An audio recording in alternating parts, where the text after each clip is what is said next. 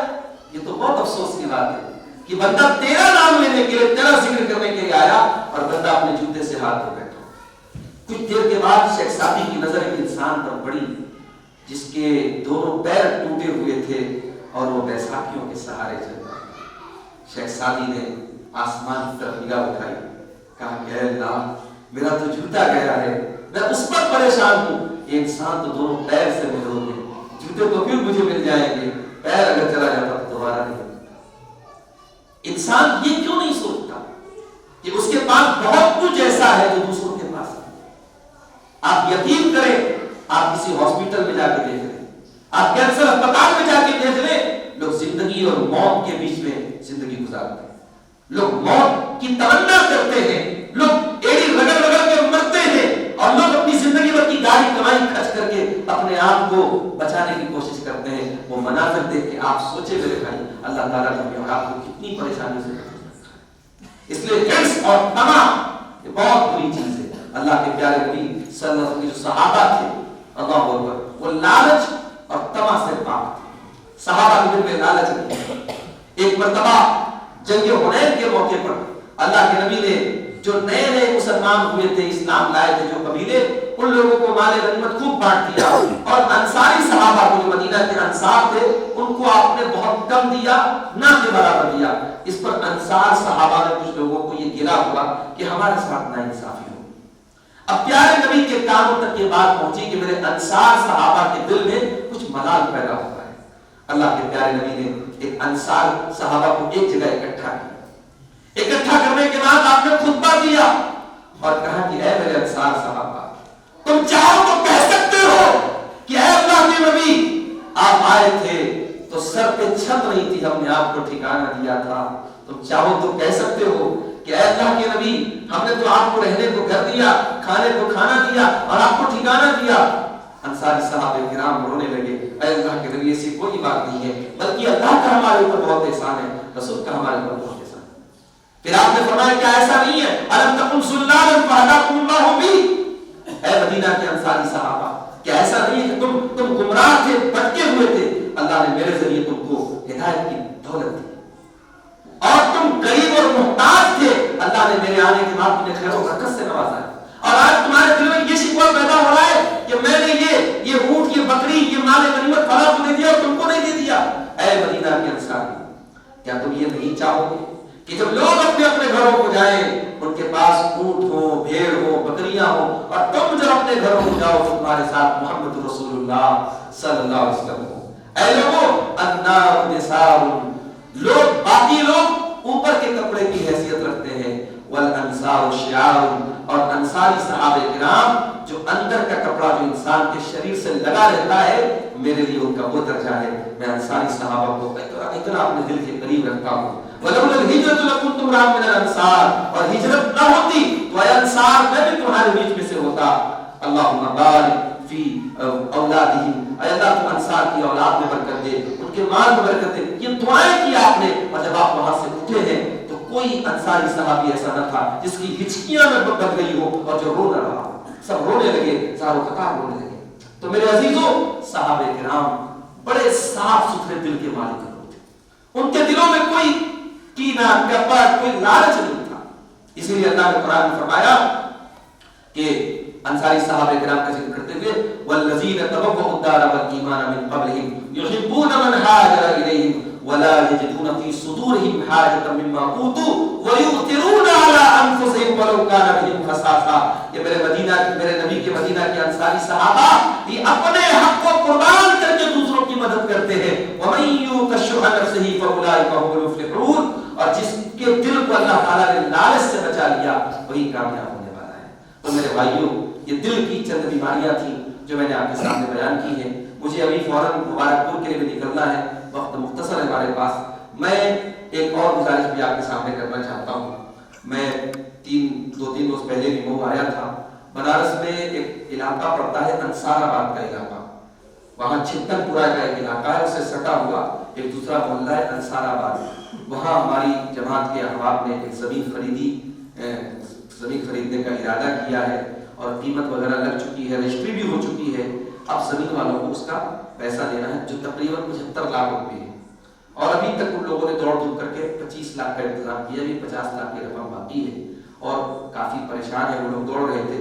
تو مجھ سے کئی مرتبہ ان لوگوں نے مطالبہ کیا کہ چل کے مئو کے بھی اہل خیر حضرات سے رابطہ کیا جائے. میری اپنی مصروفیات ہیں، وقت نہیں رہتا. بیچ میں نے 2 دن پہلے وقت نکالا تھا اور ان کے ساتھ آیا تھا. تو آج اس پروگرام کے موقع پر بھی جو ہمارے احباب یہاں بیٹھے ہیں، مائیں بہنیں بھی جو ہماری آئی ہیں، میں سب سے گزارش کرتا ہوں، اللہ کے گھر کا معاملہ ہے اور جب زمین مسجد کی زمین کی میں آپ کا پیسہ لگے گا تو انشاءاللہ وہ ایک صدقہ جاریہ آپ کے لیے ہوگا. اور جب تک اس مسجد چلتی رہے گی، وہاں نماز ہوتی رہے گی، عبادت ہوتی رہے گی، آپ کے نام اعمال میں انشاءاللہ اس کا ثواب لکھا جاتا رہے گا. تو اس کار خیر میں آپ بڑھ چڑھ کر کے حصہ لیں. میں رسید لایا ہوں، آپ لوگ جو تعاون کریں گے انشاءاللہ اس کی رسید کٹ جائے گی. بعد میں بھی اگر کچھ ہماری مائیں بہنیں دینا چاہیں تو ہمارے الفاروق آرگنائزیشن کے جو ہمارے ذمہ دار ہیں، ہمارے عمر بھائی یا اور بھی جو ان کے ساتھی ہیں، ان کے ذریعے بھی آپ یہ رقم بھجوا سکتے ہیں. ہم اللہ تعالیٰ سے دعا کرتے ہیں رب العالمین اپنے اس گھر کی زمین کے سلسلے میں اور اپنی اس مسجد کے سلسلے میں ہم سب کو آگے بڑھنے کی اللہ تعالیٰ توفیق عطا فرمائے. رب العالمین ہمارے تمام نیک اعمال کو قبول فرمائے، ہماری نیتوں کو اللہ تعالیٰ ریاکاری سے بچائے، ہمیں اخلاص کی توفیق عطا فرمائے. اللہ رب العالمین آگے رمضان کا برکت والا مہینہ آنے والا ہے، اللہ ہمیں صحت اور تندرستی دے اور ہمیں اس مکمل اس مہینے کو حاصل کرنے کی اللہ تعالیٰ توفیق دے. ہم میں سے بہت سارے لوگ پچھلے رمضان میں ہمارے بیچ میں تھے، اس رمضان میں نہیں ہیں. ہم خوش نصیب ہیں کہ اللہ تعالیٰ ہماری زندگی میں ایک اور رمضان لا رہا ہے. ہم گنہگاروں کو، ہم خطا کاروں کو اللہ سدھرنے کا ایک اور موقع دے رہا ہے. اے اللہ، جیسے تو نے ہماری زندگی کو تھوڑا بڑھایا ہے، ہمیں ایک اور رمضان تو دے رہا ہے. اے اللہ، اس رمضان کا ہمیں حق ادا کرنے کی توفیق عطا فرما. پروردگار، ہم اس اللہ کے گھر میں، تیرے گھر میں بیٹھے ہیں، ہم تیری بارگاہ میں تجھ سے اپنے گناہوں کی معافی مانگتے ہیں. الہ العالمین ہم سب کی مغفرت فرما دے. رب العالمین ہماری روزی روٹی میں برکت عطا فرما. ہماری نوجوان نسل کو پروردگار تو برائیوں سے بچا لے. ہماری قوم کی بیٹیوں کو تو ان تمام فتنوں سے، بے حیائی اور زناکاری اور بدکاری کے فتنوں سے بچا لے. پروردگار ہماری نوجوان نسل کو جو ان کے اصل ہیرو ہیں، تیرے نبی اور تیرے نبی کے صحابہ، ان کے نقش قدم پہ چلنے کی توفیق عطا فرما. رب العالمین ہمیں ہر قسم کی شرک و بدعت سے، ہر قسم کی برائیوں سے اور خرافات سے ہم سب کی حفاظت فرما. اے اللہ، اس شہر مئو کے اندر پچھلے کچھ دنوں سے بہت ساری آزمائشوں کو ہم دیکھ رہے ہیں اور محسوس کر رہے ہیں اور بہت طریقے سے ظلم و ستم کیے جا رہے ہیں اور بڑی جو ہے منظم سازشیں کی جا رہی ہیں. اے اللہ، تو ہماری جان و مال کی، ہماری عزت و آبرو کی حفاظت فرما. پروردگار، جو لوگ ہمارے ساتھ غلط ارادے رکھے ہوئے ہیں، اے اللہ تو خیر الماکرین ہے، تیری تدبیر سب سے اعلیٰ ہے، تو ان چال بازوں کی چال کو انہی کے اوپر پھیر دے. اے اللہ، جو بھی ہمارے ساتھ برائی کا ارادہ کرے، جو بھی ہماری مساجد کے ساتھ، ہمارے مدرسوں کے ساتھ، ہمارے جان و مال کے ساتھ غلط ارادہ کرے، اے اللہ ان تمام مکاروں اور جاسوسوں کی چال کو تو پھیر دے. رب العالمین ہمارے اس وطن عزیز کی حفاظت فرما، اسے ظالموں کے ظلم سے، شریروں کے شر سے تو محفوظ کر دے. جب تک دنیا میں ہم زندہ رہیں، اسلام پر ہم زندہ رہیں اور ہمارا خاتمہ ایمان پر ہو. آمین. وآخر دعوانا الحمدللہ رب العالمین. والسلام علیکم ورحمۃ اللہ.